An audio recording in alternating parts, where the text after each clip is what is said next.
আমার আশেপাশে কিছু মানুষজনকে দেখি যারা সমালোচনা বা ক্রিটিসিজম মেনেই নিতে পারে না। যখনই তাদের এগেনস্টে তারা কোনো ক্রিটিসিজম শোনে বা কেউ তার সমালোচনা করছে, এটা যখনই কানে আসে তারা ভীষণ রেগে যায়। দুঃখে, কষ্টে, ক্ষোভে, হতাশায় তারা ভেঙে পড়ে। কিন্তু কেন? আমার কোশ্চেন হচ্ছে কেন?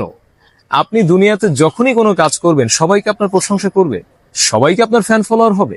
আপনি যে কাজই করেন আপনার ফ্যান ফলোয়ার যেমন হইতে পারে, কেউ আপনাকে পছন্দ করতে পারে, ভালোবাসতে পারে, আপনার প্রশংসা করতে পারে। এট দ্য সেম টাইম কেউ তো আপনার সমালোচনাও করতে পারে, আপনার ক্রিটিক্স থাকতে পারে, আপনার হেটার্স থাকতে পারে, আপনার ক্রিটিসাইজ করতে পারে কেউ। এই মেন্টালিটি, এটা মেনে নেওয়ার মতো মেন্টালিটিও কিন্তু আপনার থাকতে হবে।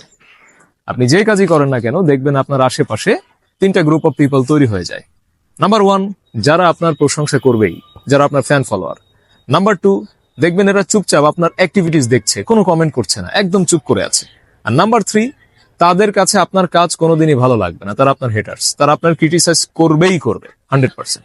সো এই মেন্টালিটি রাখতে হবে যে আমি যদি কোনো কাজ করি, মানুষ যেমন আমার প্রশংসা করতে পারে, মানুষ আমাকে পছন্দ করতে পারে, ভালোবাসতে পারে, ভালো কথা বলতে পারে, আমার সুনাম ছড়াইতে পারে, এট দ্য সেম টাইম আমার সমালোচনাও কিছু মানুষ করতে পারে, আমার ক্রিটিক্সও থাকতে পারে, হেটার্সও থাকতে পারে, আমাকে নিয়ে ক্রিটিসাইজ করতে পারে, আমাকে নিয়ে হাসাহাসি করতে পারে, পেছনে কথাও বলতে পারে।